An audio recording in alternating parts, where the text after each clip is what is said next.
ओहो ल कन्डम भनेको के हो? कन्डम भनेको चाहिँ परिवार नियोजनको अस्थायी साधन हो। परिवार नियोजन भनेको के हो भने अहिले पहिला परिवार नियोजन भन्थ्यो, अहिले त परिवार योजना भन्छ है।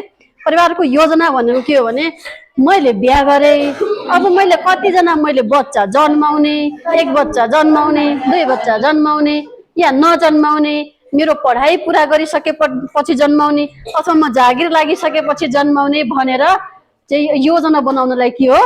परिवार योजना हुन्छ है। अब योजना त बनाइयो अनि बिहा गरेको छ, सँगै सुतेको छ भने बच्चा हुने नै भयो है। नचाहँदा नचाहँदै पनि बच्चा हुन्छ भने कन्डम चाहिँ परिवार नियोजनको अस्थायी साधन हो। यो कन्डम प्रयोग गर्यो भने है बच्चा चाहिँ जन्मिँदैन है। यो प्रयोग गर्यो भनेपछि 24 घण्टा प्रयोग गरी गर्ने होइन है। बच्चा हुँदैन। बच्चा जन्मिने प्रक्रिया छ। बच्चा जन्मिने भनेको महिला र पुरुषको के हो? शारीरिक सम्बन्ध पछि बच्चा जन्मिने हो नि त।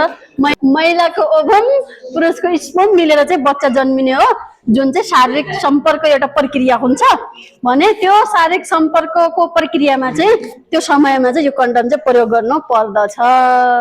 र यो कन्डमले HIV, एड्स, हेपाटाइटिस, सिफिलिस, भिरङ्गी जस्ता रोगहरूलाई पनि के गर्छ? रोक्ने हुन्छ। एक व्यक्तिबाट अर्को व्यक्तिमा सर्नबाट के हुन्छ? रोकथाम गर्छ है। अनि पुरुषको शरीरमा सुन सके छैन मेरो आन्सर? अनि पुरुषको शरीरमा HPV भन्ने भाइरस हुन्छ। त्यो HPV भाइरसले महिलालाई पाठेघरको मुखको क्यान्सर गराउँछ। महिलाको पाठेघरको मुखको क्यान्सरको उपचार समयमै गरेन भने पाठेघरकै क्यान्सर गराउँछ र फेरि ती महिलाबाट पुरुषलाई पनि के हुन्छ? सर्छ। यसले चाहिँ त्यसलाई पनि के गर्छ? रोक्छ। अनि महिला चाहिँ बिहा गरिसकेपछि 30 वर्ष पुरा भइसकेपछि प्रत्येक 3 वर्षमा सरकारी स्वास्थ्य संस्थामा गएर पाठेघरको मुखको जाँच गरी माग्नु पर्छ। यो भाइरसले मेरो शरीरमा संक्रमण गर्यो कि गरेन भनेर के गर्नुपर्छ?